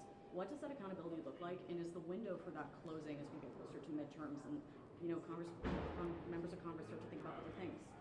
The window is not going to be closing. If he did something wrong. All right, so again, that was what they were talking about when they were going into the meeting. They've now come out. We're going to bring you to the question and answer period after the meeting they just had. All of this revolving around the relationship between the Commerce Secretary and Jeffrey Epstein. He would never socially or professionally be involved or be in a room with Jeffrey Epstein again. Then in 2012, he took his family and his staff to Jeffrey Epstein's island. I focus my questions today on how he could have done that if him and his wife were truly so uncomfortable, especially when in 2008, we know that Jeffrey Epstein was accused and the sweetheart deal took place for soliciting a minor. Howard Lutnick tried to tell us in that room that he essentially didn't know any of that. I asked him, how did I, as a child at the time, see this all over the media about Jeffrey Epstein, and you, an adult who was this person's neighbor who had engaged with him before, how could you possibly not have known? I mean, the level of the lies that are taking place inside that room without video is unbelievable and part of this egregious cover-up. I recommend that every single American, when this interview is released, read the document in full. You will see Howard Lutnick use phrases like how it's inexplicable and unsettling that he went to the island. That's how he defines it himself. It's inexplicable how this happened. He also tries to define all of their interactions as quote unquote meaningless and inconsequential. I think he's used those terms about 20 times so far and continues to use them. So I will just end by saying that there are real victims here. There are potentially over 1,000 women who were abused and raped when they were children. And even at the bare minimum, Howard Lutnick was aware of these things. He knew. It just demonstrates the culture of enabling these crimes and allowing rich and powerful people like Jeffrey Epstein and all of the other disgusting rich and powerful men who committed these crimes to continue. Because people like Howard Lutnick knew these things were happening because they were all over the news and continued to engage and legitimize somebody like Jeffrey Epstein. Earlier today, Chairman Comer said that he hadn't seen any evidence of wrongdoing by Secretary Lutnick. And that's actually the problem with the Trump administration, this Republican majority in Congress, because lying to the American people is wrongdoing. And Howard Lutnick lied to the American people. I hope today that we would have heard some remorse, some contrition from Secretary Lutnick for flat out lying to the American people. Instead, what we've heard thus far is hours of testimony where he's attempting to redefine the meaning of the word I. He claims that when he said, I would never be in a room again with Jeffrey Epstein, he meant only him and Jeffrey Epstein. Epstein was so gross to him, so disgusting, that he wasn't willing to be in a room with them, but he was perfectly okay with his wife and family being in a room with Epstein. He's lying. And today's transcribed interview is part of the ongoing cover-up, because the American people deserve to see the video of what's taking place in there. They deserve to see the sweat on the secretary's brow as he struggles to answer basic questions about his lies to the American people. So we're going to continue to listen and ask tough questions, but unfortunately it appears that Secretary Lutnick is not going to take any responsibility for lying to the American people today. Can you explain for just a moment when you talked about the trip, and I'm happy to ask this to interview. Can you explain for a moment when they took the trip on the boat, and you're saying that he's saying, oh, we were okay doing that, but he didn't want to be in the same room with him. Characterize what his remarks were, his response when he said, wait a minute, isn't this inconsistent with this travel if you're uncomfortable with being with this person? We asked him over and over again, oh, why did you go to the island? He says he doesn't remember, that it was inexplicable, and he simply didn't know how to answer the question at that point. That's right. Can I follow up on the island? On the island, did he say that he saw anything from his time there that now, in retrospect, raises alarm about Epstein's activities on the island? I mean, he mentioned in his 2005 visit to Epstein's apartment that he saw massage tables that made him uncomfortable. Did he see anything in his time on the island? Did he mention any specifics about what he saw there? Those questions were specifically asked by the majority during the first hour, and he said no to all of it. And also, it's important to note, he could remember nothing about the visit to the island. Couldn't remember why he was there, couldn't remember anything he saw. Apparently, he could remember in great detail the 2005 visit to the townhouse and the massage tables that were there.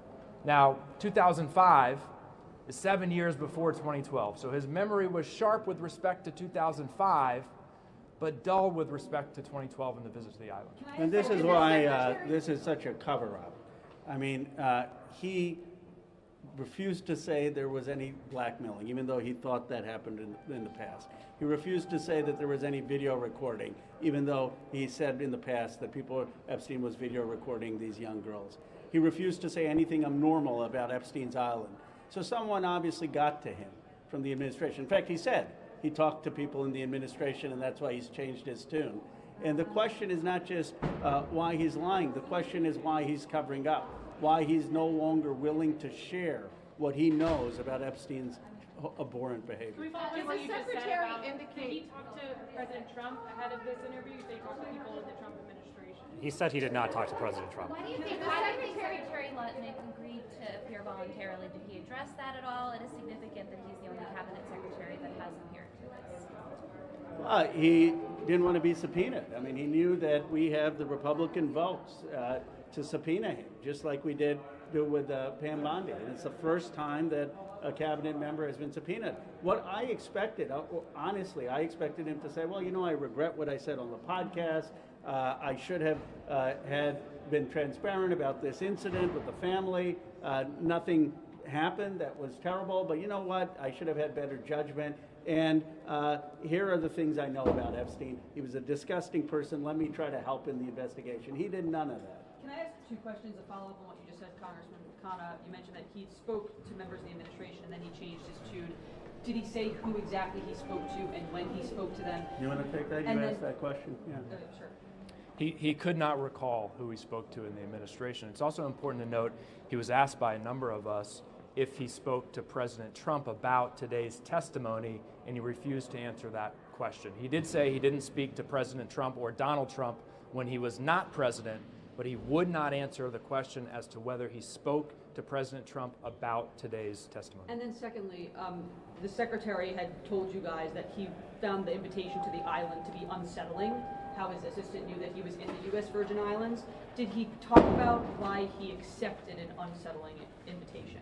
This is what I was asking during my line of questioning. Why did you go when you were so clear on this podcast and you've described in great detail that you and your wife were so alarmed by this person and did not want to ever be in a room with him? And to the point of the statements that he had made, I mean, they were very clear statements that I would never in a social, professional setting be in a room with this person. And then we later got him to admit that visiting someone's island and having lunch with them is in fact considered a social situation.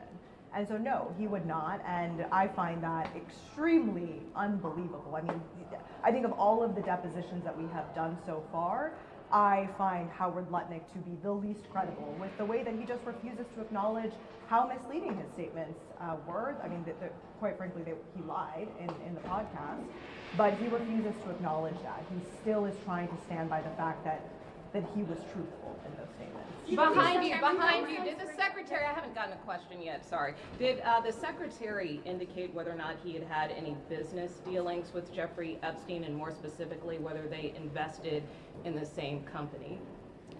Yeah, the Republicans asked that in the first hour. He did admit that a subsidiary of his company was invested in a company that Jeffrey Epstein was invested in as well. And they did have an email exchange about that. And then as Democrats, are you all planning to do anything to compel the secretary's testimony on camera going further, since you don't seem satisfied that this was That may be coming, but well, stay tuned. Meaning I didn't, you might ask. Chairman Comer called for a public hearing. Sorry, I haven't. Go ahead. If I may go, thank you. You said that you believe that he's covering up. Do you have any indication, or in your questioning, were you able to zero in, or perhaps you've seen in the documents, who you believe he's covering up for and how extensive that cover-up is? I think he's covering up for the administration. And let me give the exact exchange that, and Representative Walkinshaw can elaborate on it because he really drilled down on it. First, Secretary Lutnick said on the podcast that there was blackmail going on, right? Then he says to my inquiry, well, no, I was just speculating. I said, well, what was your basis for speculating? Well, I didn't have any basis. I take it back. You know, it seems like this is the administration's modus operandi, just speculate with no basis. But here he's saying, okay, I take it back. So then I said, well, why did you take it back? Well, I talked to administration officials. Then Representative Walkinshaw asked him, well, who did you talk to? And he says, well, no, I just learned about this in public. I didn't talk to the administration officials. Well, Massey and I have been doing this, and all of us have been doing this for months. I've never seen a single public statement that there was no blackmail. So the question is, why is he changing his tune? Who is getting to him in the administration to basically have him say nothing was wrong? Let's move on. That's what he was saying. That's right. No, I think you nailed it. That's good. Representative Donna, the Justice Department last July said that there was no blackmail in its memo. So why do you keep saying that there was no blackmail said by the administration? We have not. We have not. That is not what the survivors believe. That is not what the testimony has been of other individuals. And there has not been investigation of people like Les Wexner, or people like Leon Black, and many other people. That's why we're calling for investigations. And he certainly did not reference that memorandum. Democrats win the midterms. What changes with regard, if this investigation is continuing, what do you see changes with regard to this investigation and how you get more answers should the Democrats win? Well, for starters, these interviews are going to be on video, and we're going to make sure that the American people get to see what we got to saw as legislators today. We're going to be completely transparent and honest when it comes to this investigation. So to be clear, you're going to try to have him come in again and try to maybe do this under a subpoena, which would I didn't say that. I said generally that we're going to make sure that these types of interviews are on video and that the American people get to see them. Just in the future. I'm not ruling out him again. I'm just saying generally. Can we get your reaction on something else? On the other investigation dealing with the DC and the investigation with the police department. 9 officers have now been put on leave or an investigation. Just want to get your thoughts on that investigation and where we're at on it. That's a great question for another day. I think that was the last question. Well, I just wanted to see what... Thank you. Thank you. All right, there you have it. The House Oversight Committee speaking about what they heard in terms of Howard Lutnick. We're going to take a quick... Actually, hold it for 10 more seconds. Hold for 10 more seconds. 9, 8, 7, say goodbye. Oh, I'll 6, see you guys tomorrow. 5, Noon. 4, Why not? See you there. 2, 1.